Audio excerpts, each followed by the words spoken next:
Yeah, I think, well, first of all, as Haukainga and as the MP for Te Tai Hauāuru, as an iwi morehu, it's a real honour to be here celebrating Rātana's 25th and, being able, well, Rātana's birthday, sorry, on the 25th, and being able to realign and reset.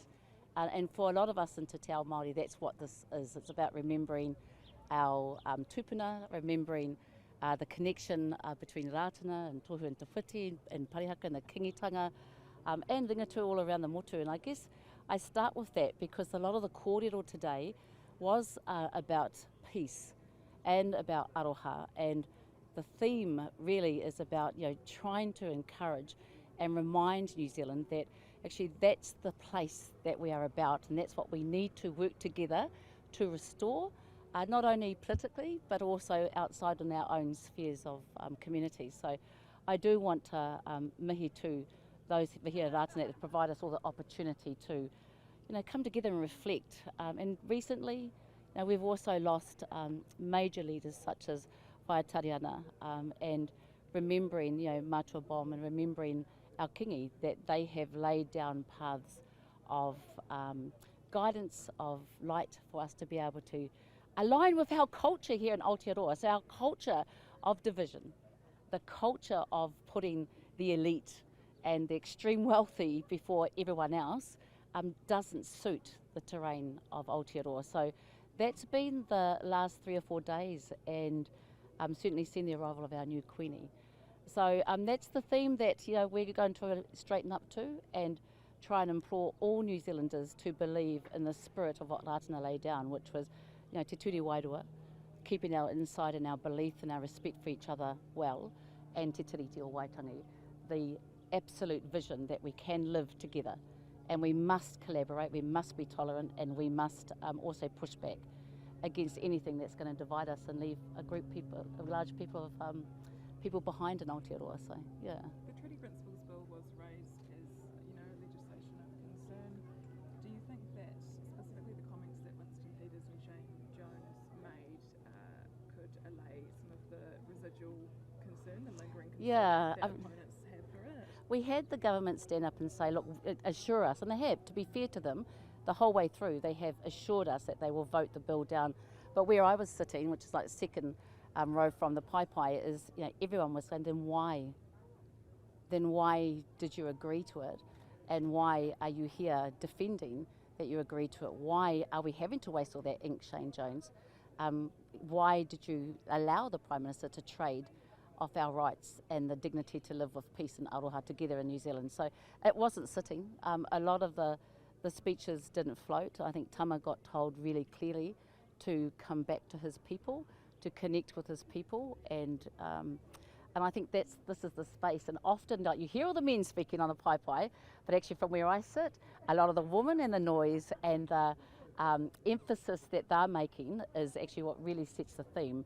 And we could see all the rangatahi and the tamariki for the last 4 days have been really huge. The forums have been really well frequented, and what they're saying is that no, we don't want to be in a nation where the haves are going to get so much more and the nots are going to be forgotten. So it didn't escape everybody that David Seymour decided to go off and do a stand-up as the pōwhiri was standing and starting, as people were coming on to celebrate our absolute uniqueness to be able to have prophets and visionaries and healers to set the tone for all of us. And so it didn't actually go off anybody else. As we were celebrating the diversity of Aotearoa and all New Zealanders, we were listening to somebody saying, actually, we're going to privatise health and we're going to just chuck you up $6,000 a year so you can all look after each other. It just didn't escape anyone, and I think that's the sadness, is that even when we hang on to what makes us, all of you belong in this kaupapa, even when we hang on to what unites us.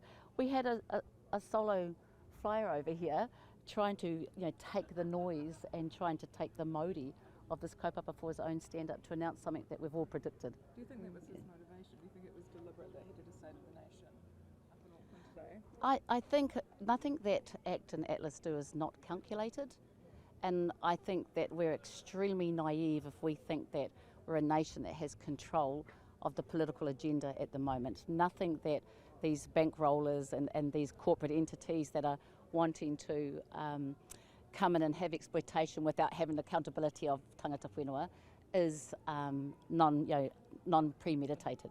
How concerned are you about those calls for privatisation, and do you think it's something that we're actually at risk of seeing from this government? Yeah, I am. I think that the deliberate collapse, I mean, we heard the Prime Minister sort of mihi to himself, and I think we're all used to politicians turning up here and shaking themselves or tapping themselves on the back of how great they're doing, and we gave $100 million to marae. Well, that's actually money to come out. Māori are and marae are taxpayers.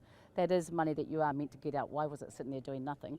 But the reality is, as Rātana and as our Speaker Kamaka said, these facilities host you all. During floods, during COVID, during crisis, they host and look after all communities, because that's what Rātana, that's what the kingitanga, that's what parihaka, that's what all our prophets that unite us and teach us kotahitanga were about. And I think that the whole agenda, back to the question of privatisation, which really is concerning, is that, okay, you have an insurance policy over here and you're saying we should do, just like America, but we don't have the facilities.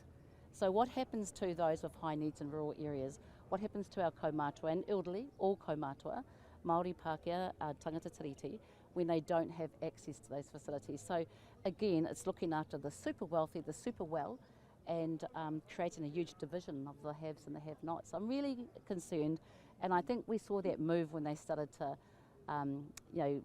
remove Shane Leti, because he was always against privatisation. Well, So. what were the key differences that you found from the conversation about the Treaty Principles Bill last year compared to this year?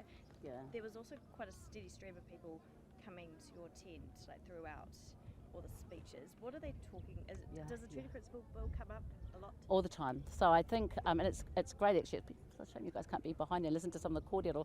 I think the biggest thing with the Treaty Principles Bill, and in fact the treaty, is the denial that the government is really uncomfortable, very insecure by the size of the hikoi. And we keep hearing them say there was a hikoi, as if it was a one-off event, it happened, it's ended. Actually, it's an ongoing thing. And if I give an example, we saw it with the Treaty Principle Bill submissions. And I've said this, I've predicted it would be 400,000 closer to than 300,000. We know there's nearly 18,000 that want to speak.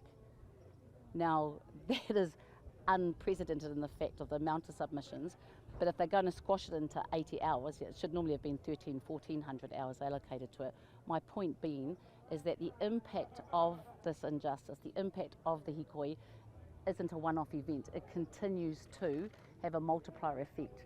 And if you look at those who are turning up to a lot of our kaupapa, thankfully, they're tangata tiriti.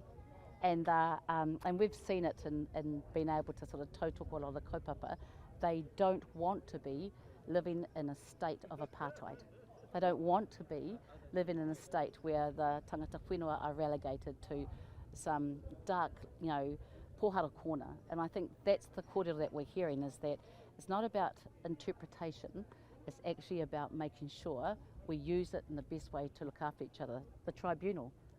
I mean, we've replaced 3 amazing Māori, amazing high calibre Māori, for 3 not high calibre, not there to protect te tiriti, not there to even respect tangata whenua. So I think the roll-off, in fact, the conversations that we're hearing is the government's in denial of, and they think a transactional throw money is going to actually help people have amnesia and forget what they're doing over here. It doesn't cut it. And justifying it, we're not going to vote it at the second reading, doesn't cut the fact that we're seeing the regulation standards bill, we're seeing a whole lot of anti-tiriti, anti-Māori activity in the policies and legislation they're doing ongoing. Are you disappointed that the ministers there didn't really talk about the other bills? Rāhui Papa was throwing to that, saying it isn't just the Treaty Principles Bill, but their responses were largely towards that. Yeah, I think, I'm going to be really honest, I thought the conversations were first ill-prepared. I don't think, and you can almost see there's this sense, I mean, Tama's whole conversation was more about us. He was more defensive about Te Pāti Māori's calling him out, and his own people calling him out. But, to be really honest, there wasn't a lot of thinking or any extension to everything else that's coming through their legislative program and planning. And I do think that that's probably because they're still very silo. And the fact that, that David Seymour and ACT don't turn up, and the fact that all 3 of them aren't turning up at Waitangi sort of shows that they're probably very disconnected, and therefore their comms and how they feel, those of us that they're affecting, is often disconnected as well. Yeah.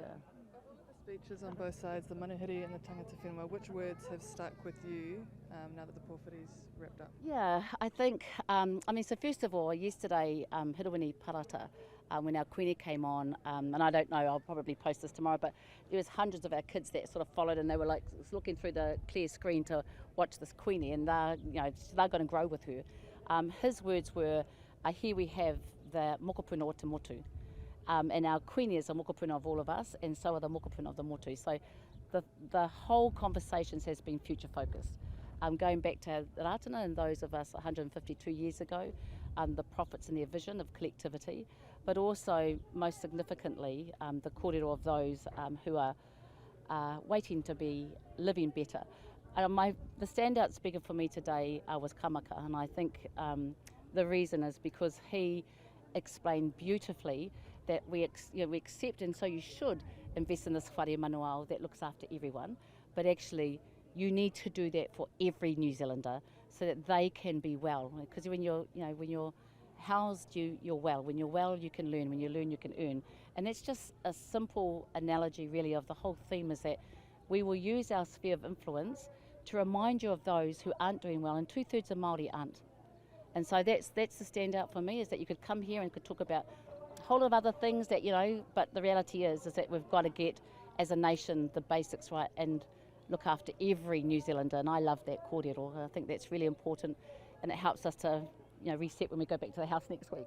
It kind of felt like when Rahui was speaking, he spoke a little bit about from Māoridom, we're doing what we need to do, it doesn't always need to involve the Crown, the government. And then it felt like Shane or other speakers kind of said the same thing but opposite. Yeah, from opposite angles. Yeah, and I think that again, what it translates into is that Māori don't want to be in transactional relationships.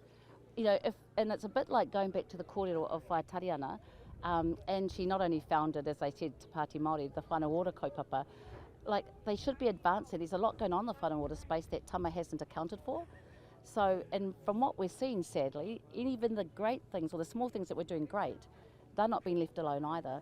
So I think those are some of our real concerns for this year, but certainly the agenda we've got this year with, the second reading, the fact that we are worried about the procurement process for whanau and how they're looking after that really great kaupapa, the Māori wards referendum, the local government, so there's a lot that's happening this year, which sadly, hearing from the government, there was no assurance from the future Deputy Prime Minister, there was no assurance from the Prime Minister, who only sees Māori in an iwi economic sense. He only sees iwi dollars. He doesn't see iwi whānau, iwi mokopuna. So yeah, I think they did really well this year. Yeah. Thank you. Appreciate it. Thank you.